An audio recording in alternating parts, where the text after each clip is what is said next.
আসলে আমাদের খুব দুঃখজনক। আসলে আমরা বাংলাদেশে কিছু কিছু কার্যকলাপ দেখলে আমাদের মনে হৃদয়ে খুব নাড়া দেয়। এই একটা লোক হয়তো চুরি করছে, কিন্তু এইভাবে ওরে পিটাইয়া পিটাইয়া এইভাবে মারছে লোকটারে, হাতের মধ্যে লাড়ি দিয়া দুইজনে খাড়ে থাকিয়া মারছে। আবার এই লোকটারে বাদ বুদ খাওয়াইছে, খাওয়াইয়া আবার মারছে। আচ্ছা, এইটি কি কোনো মানুষের কাজ? অমানুষের কাজ।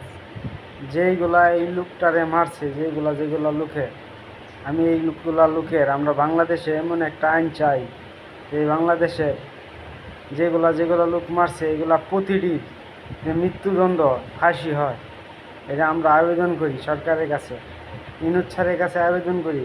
বাংলাদেশে এরকম ঘটনা যেন একটা চুরি করে হালেও যে ওর এইভাবে পিঠে না মারার সাহস কেউ না পায়। যে আমরা বাংলাদেশে এরকম সুন্দর একটা ভিডিও